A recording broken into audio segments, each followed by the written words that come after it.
ಭಾರತದ ವಿರುದ್ಧ ಸದಾಕಾಲ ಮಸಲತ್ತು ಮಾಡೋ ಪಾಕಿಸ್ತಾನ ಮತ್ತೊಂದು ಸಂಚು ರೂಪಿಸ್ತಾ ಇದೆಯಾ ಅನ್ನೋ ಅನುಮಾನ ಬರ್ತಾ ಇದೆ. ಇತ್ತೀಚೆಗೆ LOC ಬಳಿ ರಾತ್ರಿ ಸಮಯ ಅನೇಕ ಪಾಕ್ ಡ್ರೋನ್ಗಳು ಕಂಡುಬಂದಿತ್ತು. ಈಗ ಗುಜರಾತ್ ಬಳಿ ಅಕ್ರಮವಾಗಿ ಭಾರತದ ಜಲಗಡಿ ಪ್ರವೇಶಿಸಿದ್ದಂತಹ ಪಾಕ್ ಬೋಟ್ಸ್ಗಳನ್ನ ಭಾರತೀಯ ಕೋಸ್ಟ್ ಗಾರ್ಡ್ ವಶಪಡಿಸಿಕೊಂಡಿದೆ.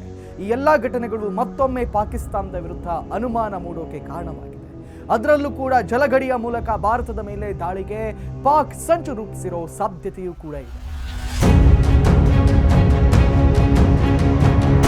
ಪಾಕಿಸ್ತಾನ ದುರದೃಷ್ಟವಶಾತ್ ಭಾರತದ ಜೊತೆ ಗಡಿ ಹಂಚಿಕೊಂಡಿರುವಂತಹ ದೇಶ. ಉಗ್ರಸ್ಥಾನ, ದಿವಾಳಿಸ್ಥಾನ, ನೀಚಸ್ಥಾನ, ಇನ್ನು ಏನು ಬೇಕಾದರೂ ನೀವು ಈ ನೀಚ ದೇಶವನ್ನ ಕರೀಬಹುದು. ಆದರೆ ಯಾರಿಂದ ಎಷ್ಟೇ ಬೈಗುಳ ತಿಂದರೂ ಕೂಡ ಇಡೀ ಜಗತ್ತಿನಿಂದಲೇ ಛೀಮಾರಿ ಹಾಕಿಸಿಕೊಂಡ್ರು ಪಾಕಿಸ್ತಾನ ಅನ್ನೋದೊಂದು ಮೂರು ಬಿಟ್ಟ ದೇಶ. ಅದು ನಿರಂತರವಾಗಿ ಉಗ್ರವಾದವನ್ನ ಪೋಷಿಸುತ್ತಲೇ ಇರುತ್ತೆ. ಹೀಗಾಗಿ ಭಯೋತ್ಪಾದನೆ ಅನ್ನೋದಕ್ಕೆ ಪಾಕಿಸ್ತಾನ ಒಂದು ಸಮನಾರ್ಥಕ ಪದ ಅಂದರೂ ಕೂಡ ತಪ್ಪಿಲ್ಲ. ಇಂತಹ ದರಿದ್ರ ದೇಶ ಯಾವತ್ತಿಗೂ ಭಾರತದ ವಿರುದ್ಧ ಸಂಚು ರೂಪಿಸೋದನ್ನ ಬಿಟ್ಟಿಲ್ಲ. ಈಗಲೂ ಕೂಡ ನಡೀತಿರುವಂತಹ ಕೆಲವು ಘಟನಾವಳಿಗಳು ಉಗ್ರಸ್ಥಾನ ಅಂತಹುದೇ ಮಸಲತ್ತು ಮಾಡ್ತಿದ್ಯಾ ಅನ್ನೋ ಅನುಮಾನ ಮೂಡಿಸುತ್ತೆ.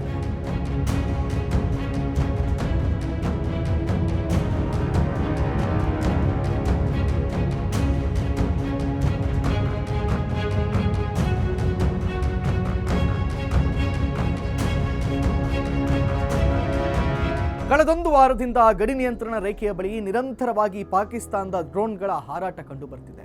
ಈ ಡ್ರೋನ್ಗಳು ಆಯುಧ ಅಥವಾ ಮಾದಕ ದ್ರವ್ಯಗಳನ್ನು ಹೊತ್ತು ತರ್ತಿರಬಹುದು ಅನ್ನುವಂಥ ಅನುಮಾನಗಳಿವೆ. ಜನವರಿ 11ರಿಂದ 15ರ ನಡುವೆ ಪಾಕಿಸ್ತಾನದ ಕನಿಷ್ಠ 15 ಡ್ರೋನ್ಗಳು LOC ಬಳಿ ಕಂಡು ಬಂದಿವೆ. ಅದರಲ್ಲೂ ಕೂಡ LOC ಬಳಿಯ ರಜೌರಿ, ಮೆಂದರ್ ಹಾಗೂ ಪೂಂಚ್ ಸೆಕ್ಟರ್ಗಳ ಬಳಿ ಈ ಡ್ರೋನ್ಗಳ ಹಾರಾಟ ಹೆಚ್ಚಾಗಿ ಕಂಡು ಬರ್ತಿದೆ. ಡ್ರೋನ್ಗಳು ಕಂಡು ಬಂದ ತಕ್ಷಣ ಜಾಗೃತವಾಗಿರುವಂಥ ಭದ್ರತಾ ಪಡೆಗಳು ಕೆಲವು ಡ್ರೋನ್ಗಳನ್ನು ಹೊಡೆದುರುಳಿಸಿ, ಜೊತೆಗೆ ಡ್ರೋನ್ ಪತ್ತೆಯಾಗಿರುವಂಥ ಸ್ಥಳದಲ್ಲಿ ಸರ್ಚ್ ಆಪರೇಷನ್ಗಳನ್ನು ತೀವ್ರಗೊಳಿಸಿವೆ. ಸೂಕ್ಷ್ಮ ಪ್ರದೇಶದಲ್ಲಿ ಈ ಡ್ರೋನ್ಗಳ ಹಾರಾಟ ಪಾಕಿಸ್ತಾನದ ಹೊಸ ಸಂಚಿನ ಭಾಗವಾಗಿ ಆಗಿರಬಹುದು ಎನ್ನಲಾಗಿದೆ. ಅತ್ತ LOC ಬಳಿ ಡ್ರೋನ್ಗಳ ಹಾರಾಟ ಕಂಡು ಬಂದರೆ ಇತ್ತ ಜಲಗಡಿಯಲ್ಲೂ ಸಹ ಒಳನುಸುಳಿಕೆ ಪ್ರಯತ್ನ ನಡೆದಿದೆ. ಗುಜರಾತ್ ಕರಾವಳಿ ಬಳಿ ಅಕ್ರಮವಾಗಿ ಭಾರತದ ಜಲಗಡಿಯನ್ನ ಪ್ರವೇಶಿಸಿದಂತಹ ಪಾಕ್ ಬೋಟ್ ಒಂದನ್ನು ಕರಾವಳಿ ಕೋಸ್ಟ್ ಗಾರ್ಡ್ ತನ್ನ ವಶಕ್ಕೆ ಪಡೆದಿದೆ. ಭಾರತದ ಜಲಗಡಿಯ ಒಳಗಡೆ ನುಸುಳಿದ್ದಂಥ ಪಾಕ್ ಮೀನುಗಾರಿಕಾ ಬೋಟ್ ಹಾಗೂ ಅದರಲ್ಲಿದ್ದಂಥ 9 ಜನ ಮೀನುಗಾರರನ್ನ ಕೋಸ್ಟ್ ಗಾರ್ಡ್ ತನ್ನ ವಶಕ್ಕೆ ಪಡೆದಿದೆ. ಈ ಬಗ್ಗೆ ಅಧಿಕೃತ ಮಾಹಿತಿಯನ್ನು ನೀಡಿರುವಂಥ ಕೋಸ್ಟ್ ಗಾರ್ಡ್, ಭಾರತದ ಗಡಿಯೊಳಗೆ ಪಾಕ್ ಬೋಟ್ ಒಂದು ಅಕ್ರಮವಾಗಿ ನುಸುಳಿತ್ತು. ಅದಕ್ಕೆ ನಾವು ತಡೆ ಹಾಕಿದಾಗ ವಾಪಸ್ ಪಾಕಿಸ್ತಾನದ ಗಡಿಯೊಳಗೆ ಓಡೋಕೆ ಆ ಬೋಟ್ ಪ್ರಯತ್ನಿಸಿತ್ತು. ಆದರೆ ನಾವು ಆ ಮೀನುಗಾರಿಕಾ ಬೋಟನ್ನು ನಾವು ವಶಕ್ಕೆ ಪಡೆದು ಅದನ್ನು ಪೋರ್ಬಂದರ್ಗೆ ಕರೆತರಲಾಗಿದೆ ಎಂದಿದ್ದಾರೆ. ಭಾರತೀಯ ಕೋಸ್ಟ್ ಗಾರ್ಡ್ ವಶಕ್ಕೆ ಪಡೆದಿದ್ದು ಮೀನುಗಾರಿಕಾ ಬೋಟ್ ಆದರೂ ಕೂಡ ಅದು ಪಾಕಿಸ್ತಾನದ್ದಾಗಿರೋದ್ರಿಂದ ಆ ಬೋಟ್ ಬಗ್ಗೆ ಸಂಶಯ ಮೂಡುವುದು ಸಹಜ. ಕಾರಣ ಅದು ಪಾಕಿಸ್ತಾನ ಅನ್ನೋ ಪರಮ ನೀಚ ದೇಶಕ್ಕೆ ಸೇರಿರುವಂತಹ ಬೋಟ್.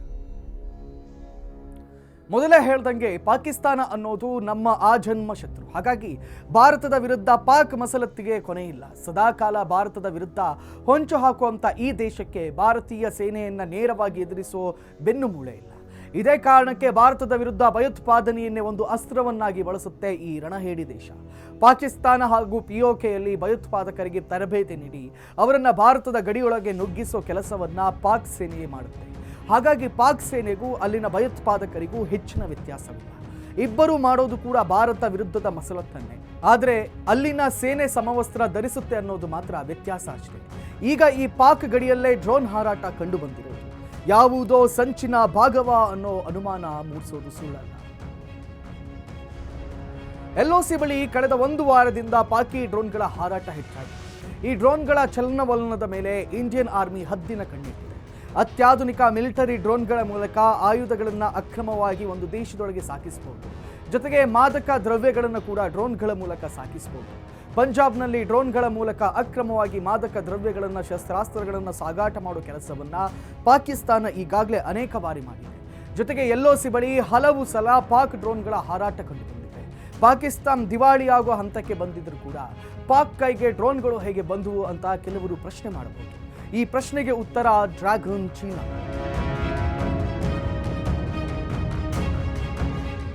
ಎಲ್ಲದಕ್ಕೂ ಚೀನಾದ ಕಾಲು ಹಿಡಿಯೋ ಪಾಕಿಸ್ತಾನ ತನ್ನಲ್ಲಿ ಏನನ್ನ ಉತ್ಪಾದನೆ ಮಾಡೋದಿಲ್ಲ. ಒಂದೇ ಒಂದು ಸೂಜಿಯನ್ನು ಸಹ ಉತ್ಪಾದನೆ ಮಾಡೋ ಶಕ್ತಿ ಆಗಲಿ ಯೋಗ್ಯತೆ ಆಗಲಿ ಪಾಕಿಸ್ತಾನಕ್ಕಿಲ್ಲ.